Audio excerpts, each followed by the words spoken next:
Neymar কি তবে ফুরিয়ে গেছেন, নাকি 2026 বিশ্বকাপে থাম্বার জাদুকরকে শেষবারের মধ্যে দেখা যাবে হলুদ জার্সিতে? ফুটবল বিশ্বে এখন সবচেয়ে বড় প্রশ্ন এটাই। দীর্ঘ বিরতির পর সান্তোসে ফিরেও শান্তিতে নেই এই পোস্টার বয়। সম্প্রতি 2026 বিশ্বকাপের প্রীতি ম্যাচের জন্য 26 সদস্যের দল ঘোষণা করেছেন ব্রাজিলের কোচ কার্লো আনচেলত্তি। কিন্তু অবাক করার মতো বিষয় হলো, সেখানে জায়গা হয়নি নেইমারের। নেইমার যদি 100% ফিট না থাকে তবে তার নাম দলে থাকবে না।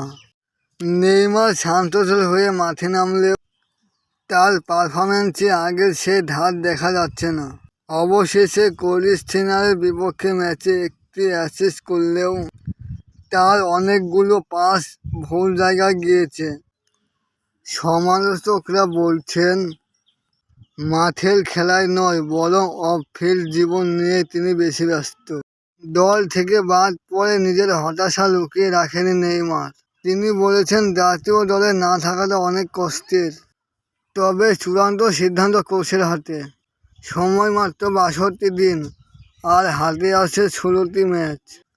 এই সময়ের মধ্যে তাকে প্রমাণ করতে হবে যে তিনি এখনও ফুরিয়ে যায়নি। ভক্তদের মনে আশা, নেইমার তার সবটুকু শক্তি দিয়ে ঘুরে দাঁড়াবে। কারণ নেইমার ছাড়া ব্রাজিলের আক্রমণ ভাগ যেন অনেকটা লবণহীন তরকারির মতো। আপনার কি মনে হয়, নেইমার কি পারবেন আনচেলত্তির মন জয় করে বিশ্বকাপে ফিরতে? কমেন্টে আপনার মতামত জানান।